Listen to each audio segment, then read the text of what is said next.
Audio Jungle.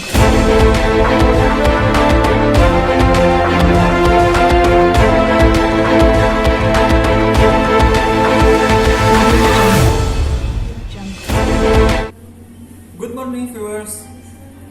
I'm here as Mr. Muzakir Moli. Today, I will tell you about the reason why President Vladimir Putin declared demilitarization of Ukraine.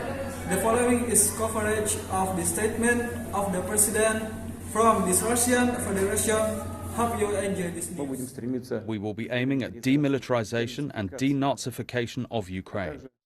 At a recent Putin rally, a banner declared for a world without Nazism. And Putin has described a gang of drug addicts and neo-Nazis who settled in Kiev and took the entire Ukrainian people hostage. But Russia's claims about Nazis in Ukraine are a mix of falsehoods and distortions. For a start, Ukrainians are not being held hostage by Nazis. Their president's Volodymyr Zelensky. He's Jewish. He has relatives who died in the Holocaust. And he's president because he won 73% of the vote in 2019. The main far-right candidate reached 1.6%. And that result is part of a broader shift. In the 2012 parliamentary election, the main far-right party won 10%. In 2014, it was 6%. In 2019, it was 2%.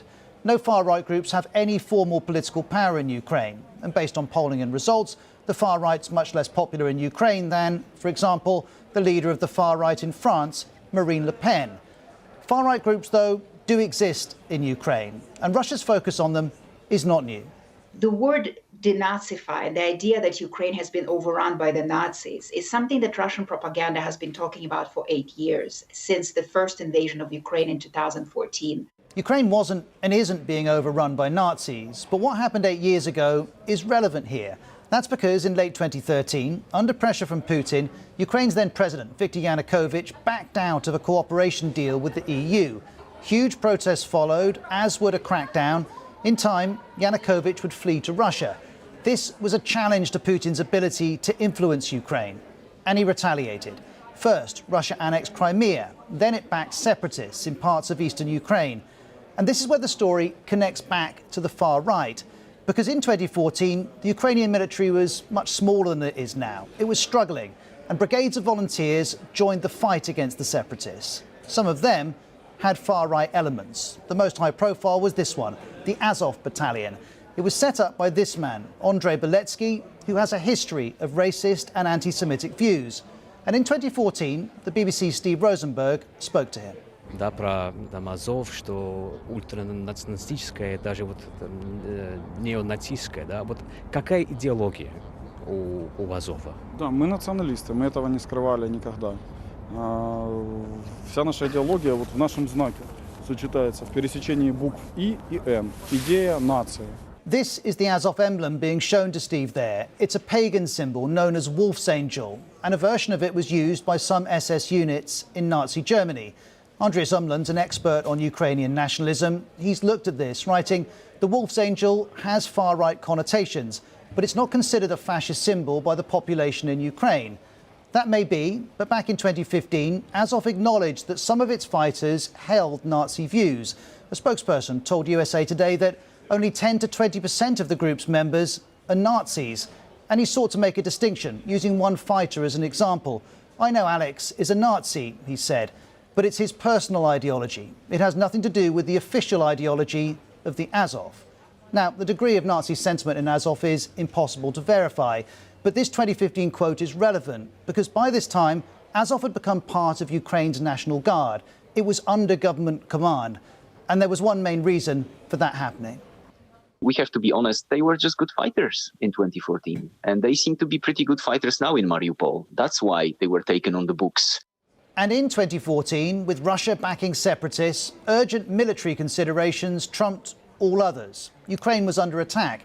And its then president, Petro Poroshenko, called Azov our best warriors. But when in 2015 he was asked by the BBC about the group's far-right links, his reply was blunt. Please, don't listen to Russian propaganda. Russia has used Azov in its propaganda for years. And as we assess claims about Azov's role in Ukraine, context is vital here. Ukraine's armed forces total 250,000 plus 50,000 National Guard. Azov is part of the National Guard with around 1,000 volunteer fighters. It's a tiny fraction of the Ukrainian military. It's also not the same force as it was in 2014.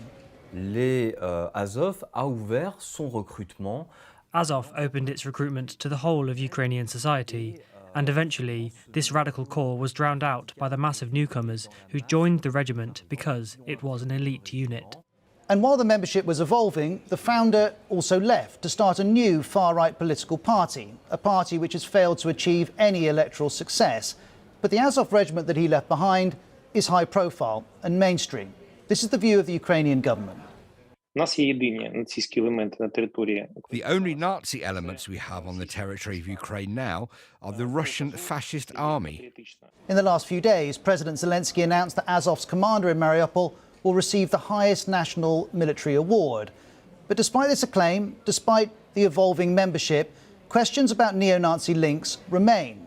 In January, BuzzFeed's Christopher Miller reported that he'd seen an Azov veteran wearing white supremacist and Nazi symbols. There is, though, no evidence such sentiment is widespread. Here's Vitaly Shevchenko from BBC Monitoring.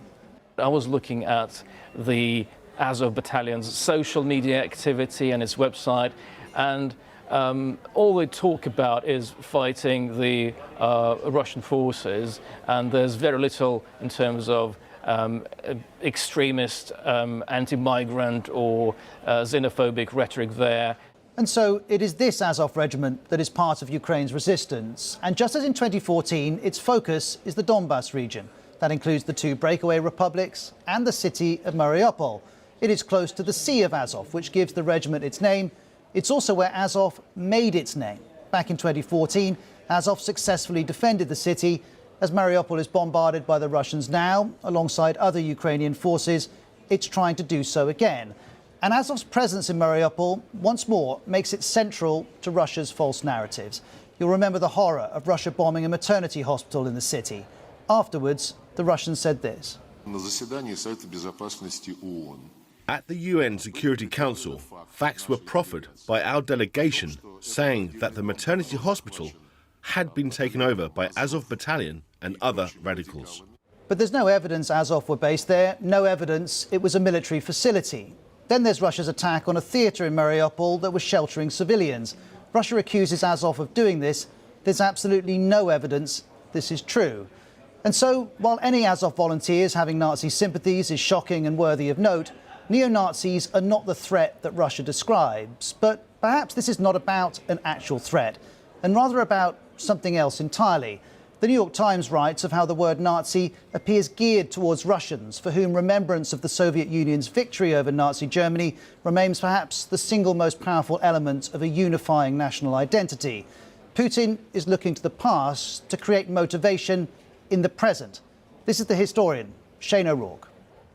What the regime is doing is using the memory of the war, the very deep feelings it arouses, to legitimize its actions, not just in Ukraine, but in many other places as well.